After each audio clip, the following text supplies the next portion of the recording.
Friends, నేను మీ సాయి మల్లేష్ని మాట్లాడుతున్నాను. ముందుగా మా ఛానల్ సబ్స్క్రైబ్ చేసి లైక్ చేసి షేర్ చేయండి. అదేవిధంగా ఈరోజు వార్తల్లోని ముఖ్యాంశాలు తెలుసుకుందాం. ఆంధ్రజ్యోతి దినపత్రిక, జన్వాడ ఫామ్ హౌస్కు అనుమతులే లేవు, అయినా ఇంటి నెంబర్ కేటాయింపు, పన్ను వసూళ్లు. 111 జీవో నిబంధనలకు పూర్తి విరుద్ధంగా నిర్మాణం. రెండో రోజు కొనసాగిన రెవెన్యూ అధికారుల సర్వే. ఫిరంగి కాలువలో బఫర్ జోన్లో ఆక్రమణలపై ఆరా. 1-2 రోజుల్లో మరోసారి పరిశీలించే ఛాన్స్. పూర్తి వివరాలతో త్వరలోనే కలెక్టర్కు నివేదిక. కదా, జన్వాడ ఫామ్ హౌస్కు అసలు అనుమతులే లేవు, అయినా నిర్మించి ఇంటి నెంబర్ కూడా కేటాయించారు. 111 జీవోకు పరిధిలో 111 జీవో నిబంధనలకు పూర్తి విరుద్ధంగా కట్టడ నిర్మాణం అంటది. రెండో రోజు కొనసాగిన రెవెన్యూ అధికారుల రెవెన్యూ అధికారుల సర్వేలో ఈ విధంగా జన్వాడ ఫామ్ హౌస్, కేటీఆర్కి సంబంధించిన జన్వాడ ఫామ్ హౌస్ అసలు అనుమతులే లేవు, అయినా ఇంటి నెంబర్ కేటాయించి నిర్మించారు. అసలు 111 జీవోకి పూర్తి విరుద్ధంగా నిర్మాణాలు చేపట్టారు అన్నట్టుగా ఇక్కడ మనకు రెవెన్యూ అధికారుల సర్వేలో వెల్లడైనట్టుగా చూసుకోవచ్చు. ఫిరంగి కాలువలో బఫర్ జోన్లో ఆక్రమణలపై ఆరా. 1-2 రోజుల్లో మరోసారి పరిశీలించే ఛాన్స్. పూర్తి వివరాలతో త్వరలోనే కలెక్టర్కు నివేదిక. FTLలో సుందరీకరణ. హైడ్రా కమిషనర్ విస్మయం. రామ్నగర్లో నాలా ఆక్రమణలు, మీర్పేట్లో చెరువుల పరిశీలన. రికార్డుల ప్రకారం చర్యలు చేపట్టాలని రంగనాథ్ ఆదేశాలు. FTLలో సుందరీకరణ చేపట్టినట్టు హైడ్రా కమిషనర్ విస్మయం. రామ్నగర్లో నాలా ఆక్రమణలు, మీర్పేట్లో చెరువుల పరిశీలన. ఇవన్నీ ఆక్రమించి ప్రభుత్వ చెరువులు నాలాలు ఆక్రమించి అక్కడ సుందరీకరణ పార్కులు ఏర్పాటు చేసుకున్నారంట. వాళ్ళకు సంబంధించి కూల్చివేతలపై తగ్గేదేలే. జూబ్లీహిల్స్లోని తన నివాసంలో రీజనల్ రింగ్ రోడ్డు అలైన్మెంట్పై సీఎం రేవంత్ రెడ్డి సమీక్ష. చిత్రంలో మంత్రి కోమటిరెడ్డి, సిఎస్ శాంతికుమారి, వేం నరేందర్ రెడ్డి. ఎన్ని ఒత్తిళ్లు వచ్చినా హైడ్రా ఆగదు. తొలుత చెరువుల్లోని నిర్మాణాలను కూల్చడమే లక్ష్యం, తర్వాత బఫర్ జోన్లు, నాలాలు, పార్కులపై దృష్టి. నా కుటుంబ సభ్యులకు ఆక్రమణలు ఉన్నాయని ఎవరైనా ఆధారాలు చూపిస్తే వాటిని కూల్చివేస్తాం. ప్రస్తుతానికి హైడ్రా విధానం హైదరాబాద్కే పరిమితం. హైడ్రా చర్యలకు పార్టీలో చేరికలకు సంబంధం లేదు. ప్రభుత్వ విధానాలు నచ్చి ఎవరైనా వస్తే చేర్చుకుంటాం. నేను రేవంత్ రెడ్డిని, నాకు కేసీఆర్తో పోలికేంటి? కన్న కొడుకు కేటీఆర్నే కేసీఆర్ నమ్మడం లేదు. బీఆర్ఎస్ బీజేపీ ఒప్పందం మేరకే కవితకు బెయిల్. 5 నెలల్లోనే 18,000 కోట్ల రుణమాఫీ చేశాం. గత ప్రభుత్వం 5 ఏళ్లలో 13,000 కోట్లే మాఫీ చేసింది. విలేకరులతో ఇష్టాగోష్ఠిలో సీఎం రేవంత్ రెడ్డి. ఇక్కడ ఎన్ని ఒత్తిళ్లు వచ్చినా ఇక్కడ హైడ్రా ఆపదంట, హైడ్రా ఆగదు. ఇక్కడ హైదరాబాద్లో ఇక్కడ చెరువులు, నాలాలు, బఫర్ జోన్ FTLలో ఏవైతే నిర్మాణాలు చేపట్టిరో ఆక్రమించి ఇక్కడ ఆ నిర్మాణాలను తొలగించడమే లక్ష్యం అన్నట్టుగా మాట్లాడుతున్నారు సీఎం రేవంత్ రెడ్డి. అదేవిధంగా ఇక్కడ 3R సంబంధించి జూబ్లీహిల్స్లో తన నివాసంలో ఇక్కడ శాంతికుమారి, కోమటిరెడ్డి, వెంకటరెడ్డి ఆధ్వర్యంలో ఇక్కడ 3R నిర్మాణాలకు సంబంధించి చర్చించినట్టుగా చూసుకోవచ్చు. అదేవిధంగా ఇక్కడ కేసీఆర్కు నాకు సంబంధం ఏముంది? కేటీఆర్నే కన్న కొడుకుని కేటీఆర్నే నమ్మడు కేసీఆర్ అన్నట్టుగా మాట్లాడుతున్నారు. కవిత బెయిల్ గురించి ఇక్కడ బీజేపీ బీఆర్ఎస్ ఒప్పందం కుదుర్చుకొనే కవితకు బెయిల్ మంజూరు చేశారన్నట్టుగా ఇక్కడ రేవంత్ రెడ్డి మాట్లాడుకొచ్చారు కవిత బెయిల్ గురించి. రుణమాఫీ 5 నెలల్లో 18,000 కోట్ల రుణమాఫీ చేశాం. గత బీఆర్ఎస్ ప్రభుత్వం 13,000 కోట్లే మాఫీ చేసిందని విలేకరుల సమావేశంలో తెలియజేసినట్టుగా చూసుకోవచ్చు. హైడ్రా కూల్చివేతల విషయంలో ఎన్ని ఒత్తిళ్లు వచ్చినా వెనక్కి తగ్గే ప్రసక్తే లేదని ముఖ్యమంత్రి రేవంత్ రెడ్డి పునరుద్ఘాటించారు. FTL బఫర్ జోన్లో ఉన్న నిర్మాణాలు ఎవరివైనా సరే కూల్చివేస్తామని తేల్చి చెప్పారు. 30 ఏళ్ల కిందట నిర్మించిన కట్టడాలైనా ఆక్రమణల్లో ఉన్నాయని తేలితే చర్యలుంటాయన్నారు. బుధవారం సచివాలయంలో మీడియాతో సీఎం ఇష్టాగోష్ఠిగా మాట్లాడారు. మొదటగా చెరువులను ఆక్రమించి కట్టిన నిర్మాణాలపై దృష్టి సారించామని, వాటిని తొలగించిన తర్వాత బఫర్ జోన్లు, నాలాలు, పార్కులు, ప్రభుత్వ భూములను ఆక్రమించి కట్టిన నిర్మాణాలపై చర్యలు తీసుకుంటామని చెప్పారు. తన కుటుంబ సభ్యులకైనా FTL బఫర్ జోన్లలో నిర్మాణాలు ఉన్నట్లు ఎవరైనా ఆధారాలు చూపిస్తే వాటిని కూడా కూల్చేపిస్తామన్నట్టుగా చెప్పుకొచ్చారు. ఇక్కడ మొదటగా చెరువులో నిర్మాణాలు చేపట్టిన వాటిని కూల్చేస్తారు. ఆ తర్వాత FTL బఫర్ జోన్లలో ఉన్న నిర్మాణాలను తొలగిస్తారన్నట్టుగా చెప్పుకొచ్చారు సీఎం రేవంత్ రెడ్డి. ఆయన కుటుంబ సభ్యులు కూడా ఎవరైనా ఆక్రమించి నిర్మాణాలు చేపట్టుంటే వాటి సర్వే చేయించి కూల్చేస్తామన్నట్టుగా సీఎం రేవంత్ రెడ్డి చెప్పుకొస్తున్నారు. అంగరంగ వైభవంగా డిసెంబర్ 9న లక్షలాది మంది సమక్షంలో తెలంగాణ తల్లి విగ్రహ ఆవిష్కరణ. మిలియన్ మార్చ్ తరహాలో కార్యక్రమం. దసరా వరకు మంచి రోజులు లేనందునే హడావిడిగా భూమి పూజ. సీఎం సచివాలయంలో విగ్రహ ఏర్పాటుకు రేవంత్ భూమి పూజ. సచివాలయంలో తెలంగాణ తల్లి విగ్రహానికి ఇక్కడ నిన్న భూమి పూజ చేయడం జరిగింది. ఇక్కడ డిసెంబర్ వరకు మంచి రోజులు లేవనందరూ హడావిడిగా నిన్ననే ఇక్కడ ఈలోపే ఇక్కడ భూమి పూజ చేసారు తెలంగాణ తల్లి విగ్రహాన్ని. దీనికి డిసెంబర్ 9న ఆవిష్కరించనున్నట్టుగా చెప్పుకోవచ్చు. లక్షలాది మంది సమక్షంలో తెలంగాణ తల్లి విగ్రహ ఆవిష్కరణ చేయబోతున్నారంట డిసెంబర్ 9న. పోర్ట్ సిటీకి అనువుగానే RRR దక్షిణ భాగం అలైన్మెంట్, పరిశ్రమల్లో పనిచేసే వారికి విద్య, వైద్యం, ఇతర వసతులు, ఆ మేరకు మార్పులు, తొలుత రేడియల్ రోడ్ల భూసేకరణ, డ్రైపోర్ట్ కోసం మచిలీపట్నం, కాకినాడ రేవులతో అనుసంధానంపై అధ్యయనం. సమీక్షలో ముఖ్యమంత్రి రేవంత్ రెడ్డి. పోర్ట్ సిటీకి అనువుగానే RRR దక్షిణ భాగం, పరిశ్రమలో పనిచేసే వారికి విద్య, వైద్యం, ఇతర వసతులు, ఆ మేరకు మార్పులు, తొలుత రేడియల్ రోడ్ల భూసేకరణ, డ్రైపోర్ట్ కోసం మచిలీపట్నం, కాకినాడ రేవులతో అనుసంధానంపై అధ్యయనం. సమీక్షలో ముఖ్యమంత్రి రేవంత్ రెడ్డి. కొందరినే టార్గెట్ చేయొద్దు, అందరినీ ఒకే విధంగా చూడాలి. అధికారుల అక్రమ నిర్మాణాల నుంచి కూల్చివేతలు మొదలు పెట్టండి. 1,00,000 అక్రమ నిర్మాణాలు ఉన్నాయి, అన్నింటికీ నోటీసులు ఇస్తారా హైకోర్టు. ఈ విధంగా అందరినీ ఒకే విధంగా చూడండి, కొందరిని టార్గెట్ చేయొద్దు. ముఖ్యంగా మొదటగా అధికారుల అక్రమ నిర్మాణాలను తొలగించండి, ఆ తర్వాత మిగతా వాటివి నిర్మాణాలు చేయించండి. ఇక్కడ 1,00,000 నిర్మాణాలు ఉన్నాయన్నారు, అన్నిటికీ నోటీసులు ఇస్తారు అన్నట్టుగా హైకోర్టు ప్రశ్నిస్తుంది హైడ్రాను అన్నట్టుగా చూసుకోవచ్చు. ఎమ్మెల్యే మర్రి విద్యా సంస్థల భూమి పత్రాలను పరిశీలించండి, వారి వాదనలు వినండి. 7 రోజుల్లో కూలుస్తామన్న నోటీసులపై ఎడ్యుకేషనల్ సొసైటీల పిటిషనర్ల మీద హైకోర్టు ఆదేశం. ఈ విధంగా ఇక్కడ మర్రి విద్యాసాగర్ రావు ఇక్కడ సంస్థల భూమి పత్రాలను పరిశీలించండి అన్నట్టుగా ఏదైతే అక్రమ చెరువు కబ్జాకు గురి చేసి ఇక్కడ కఠిన నిర్మాణాలు చేపట్టినట్టుగా ఇక్కడ హైడ్రా భావిస్తుంది. దానికి సంబంధించి నోటీసులు ఇవ్వడం జరిగింది. అయితే హైకోర్టు దానికి సంబంధించి ఇక్కడ అన్ని పరిశీలించి ఇక్కడ కూల్చివేతలు జరపాలన్నట్టుగా ఇక్కడ హైకోర్టు ఆదేశాలు జారీ చేసినట్టుగా చూసుకోవచ్చు హైడ్రాకు. సీఎం సోదరుడి ఇంటికి నోటీసులు, దుర్గం చెరువు FTLలో తిరుపతి రెడ్డి ఇల్లు, ఆఫీస్ 30 రోజుల్లో తొలగించాలంటూ నెక్టర్స్ డాక్టర్స్ కాలనీలు, కావూరి హిల్స్ వాసులకు జారీ. నిజంగా సీఎం సోదరుడి ఇంటికి నోటీసులు, దుర్గం చెరువు పరిధిలో FTLలో తిరుపతి రెడ్డి ఇల్లు, ఆఫీస్ అట. అయితే 30 రోజుల్లో తొలగించాలంటూ నెక్టర్స్ డాక్టర్స్ కాలనీలు, కావూరి హిల్స్ వాసులకు జారీ. చిత్రహింసలు పెట్టారు ముంబై నటి కాదంబరి, ఆమె తల్లి ఆశ ఆవేదన. కుటుంబ సభ్యులతో మాట్లాడిన ఏపీ అధికారులు కన్నీటి పర్యంతమవుతూ వివరాల వెల్లడి. చంద్రబాబునే అరెస్టు చేశాం, మీరెంత అని బెదిరించారు ఆశా బెత్వాని. కుక్కల విద్యాసాగర్ అసభ్య చిత్రాలతో వేధించారు కాదంబరి. అక్రమ అరెస్టులో నాటి ఐపీఎస్ల పాత్రపై ఆరా తీస్తున్న ఉన్నతాధికారులు. చంద్రబాబునే అరెస్టు చేశాం, ఇక మీరెంత మాతో పెట్టుకుంటే అంతే. ముంబై నటిని వైసీపీ పోలీసులు బెదిరించిన తీరిది. ఆమె పేరు కాదంబరి జత్వాని. నటి మాత్రమే కాదు, వైద్యురాలు కూడా. వైసీపీ నేత కుక్కల విద్యాసాగర్ పెట్టిన తప్పుడు కేసులో ఆమె తల్లిదండ్రులను అరెస్టు చేయించి నరకం చూపించారు. దీనిపై ఆంధ్రజ్యోతి ప్రచురించిన వరుస కథనాలు తెలుగు రాష్ట్రాల్లో సంచలనం సృష్టించాయి. దీంతో పోలీసు ఉన్నతాధికారులు రంగంలోకి దిగారు. అప్పుడు ఏం జరిగింది, ఇందులో కుక్కల విద్యాసాగర్ పాత్ర ఏమిటి, ఎవరు ఆదేశాల మేరకు అప్పటి పోలీస్ కమిషనర్ కాంతి రాణా తాత డీసీపీ విశాల్ గున్ని అత్యుత్సాహం ప్రదర్శించారు వంటి అంశాలపై ఆరా తీస్తున్నారు. ఈ క్రమంలో నేరుగా ముంబై నటి కాదంబరితో పాటు ఆమె కుటుంబ సభ్యులతో కూడా మాట్లాడినట్టు తెలిసింది.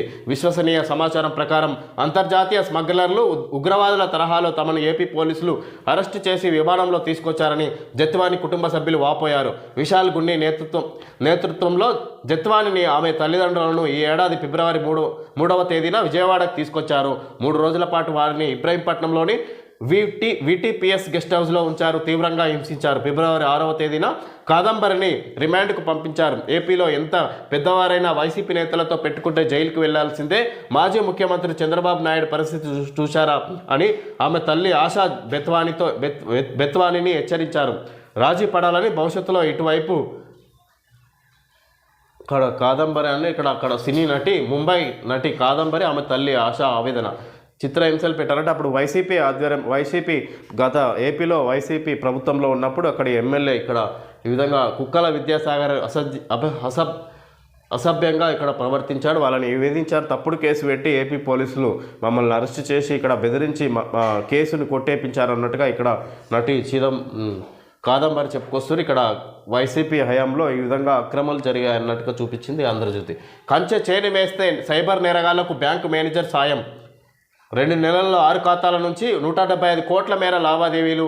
SBI మేనేజర్ మరో నిందితుడి అరెస్టు. సైబర్ నేరగాళ్లకు సహకరించిన భారతీయ State Bank of India SBI మేనేజర్ను సైబర్ సెక్యూరిటీ బ్యూరో పోలీసులు అరెస్టు చేశారు. బ్యాంకు మేనేజర్ స్థాయి అధికారి సైబర్ నేరాల్లో అరెస్ట్ అవ్వడం రాష్ట్రంలో ఇదే మొదటిసారి. సైబర్ కేటుగాళ్లు దేశవ్యాప్తంగా నమోదైన 600 కేసుల్లో 175 కోట్లను లూటీ చేయగా 6 బ్యాంకు ఖాతాల ద్వారా లావాదేవీలు జరిగినట్లు పోలీసులు ఇదివరకే గుర్తించారు.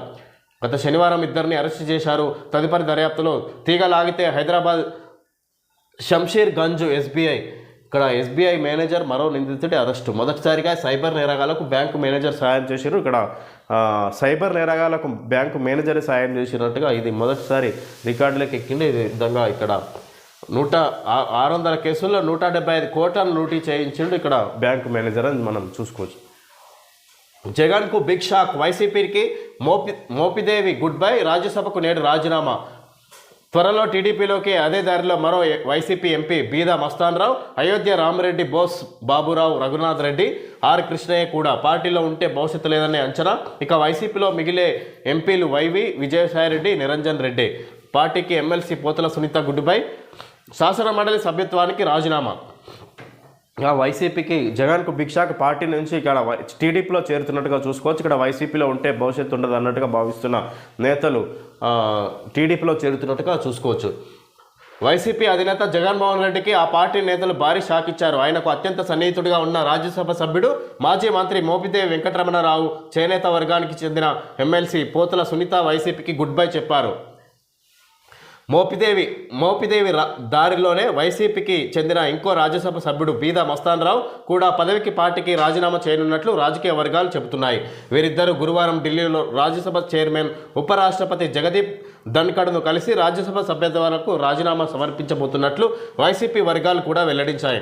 ఇంకొందరు రాజ్యసభ ఎంపీలు ఆళ్ల అయోధ్య రామిరెడ్డి, పిల్లి సుభాష్ చంద్రబోస్, మేడ రఘునాథరెడ్డి, ఆర్ కృష్ణయ్య వీళ్ళు కూడా అంతా టీడీపీలో చేరుతున్నట్టుగా చూసుకోవచ్చు. ఇక్కడ వైసీపీకి చెందిన వాళ్ళంతా రాజీనామా చేసి ఇక్కడ రాజ్యసభ ఎంపీగా కొనసాగుతున్న రాజ్యసభ ఆమోదానికి దానికి రాజీనామా చేసి టీడీపీలో చేరుతున్నట్టుగా చూసుకోవచ్చు. అదేవిధంగా ఆర్ కృష్ణయ్య కూడా టీడీపీలో చేరుతున్నట్టుగా ఇక్కడ చంద్రబాబు నాయుడు టీడీపీలో తెలంగాణలో టీడీపీ పార్టీని బలోపేతం చేయాలన్న కార్యక్రమాలు చేపడుతున్న సందర్భంగా ఆర్ కృష్ణయ్య టీడీపీలో చేరుతున్నట్టుగా చూసుకోవచ్చు. నైపుణ్య శిక్షణ 4 ఏళ్లలో 50,000 మందికి ఎన్ఎస్ఐసితో ఒప్పందం. మంత్రి శ్రీధర్బాబు వెల్లడి. 4 ఏళ్లలో 50,000 మందికి ఎన్ఎస్ఐసితో ఒప్పందం. మంత్రి శ్రీధర్బాబు వెల్లడి. నైపుణ్య శిక్షణ ఇవ్వబోతున్నారంటే 4 ఏళ్లలో 50,000 మందికి నైపుణ్య శిక్షణ ఇచ్చి ఉద్యోగ అవకాశాలు కల్పించే విధంగా మంత్రి శ్రీధర్బాబు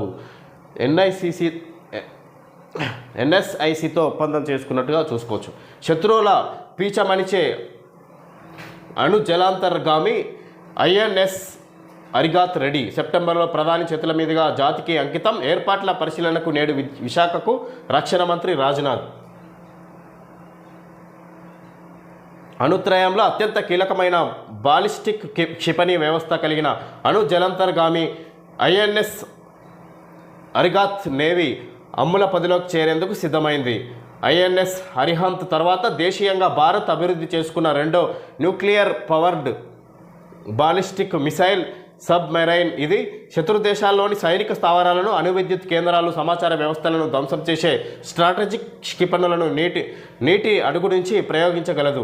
భారతదేశ తొలి అణు జలాంతర్గామి ఐఎన్ఎస్ చక్ర రష్యా నుంచి లీజుకు తీసుకున్నది. అయితే 15 ఏళ్ల క్రితం సొంతంగా అణు జలాంతర్గాముల నిర్మాణాన్ని చేపట్టిన భారత్ విశాఖలోని నేవీ షిప్ బిల్డింగ్ సెంటర్లో వాటిని ఐఎన్ఎస్ ఆరాగిత్ ఇది యుద్ధ సమయంలో ఉపయోగించుకోవడానికి ఇక్కడ నీటిలో సముద్రం అంచు నుంచి ఇక్కడ జలంతర్గామి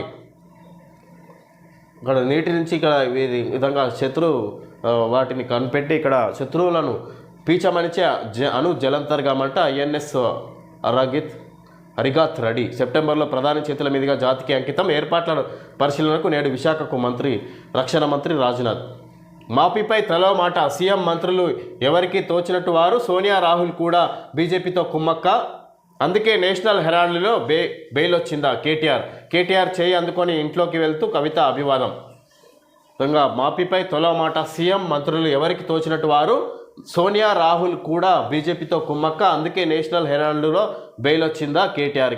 కవిత బెయిల్కి సంబంధించి ఇక్కడ ఎవరికి నచ్చినట్టు వారు మాట్లాడుతున్నారు. ఇక్కడ బీజేపీ తోటి కుమ్మక్క అయింది. అదేవిధంగా కాంగ్రెస్కి కాంగ్రెస్ పార్టీతో కుమ్మక్కైందని మాట్లాడుతున్నారు. ఇక్కడ ఎవరికి నచ్చినట్టు వారు మాట్లాడుతున్నారు అన్నట్టుగా కేటీఆర్ చెప్పుకొచ్చారు. అమ్మ కాళ్ళ కుమ్మక్కి అన్నకు రాఖీ కట్టి బంజారా హిల్స్లోని తన నివాసంలో కవిత భావోద్వేగం హారతి ఇచ్చి స్వాగతం పలికిన కేటీఆర్ సతీమణి శైలిమ శంషాబాద్ విమానాశ్రయంలో గులాబీ శ్రేణుల సందడి. నేడు ఎర్రవెల్లిలోని ఫామ్ హౌస్లో తండ్రి కేసీఆర్తో భేటీ. 5.5 నెలలు అన్యాయంగా జైల్లో నిర్బంధించారు.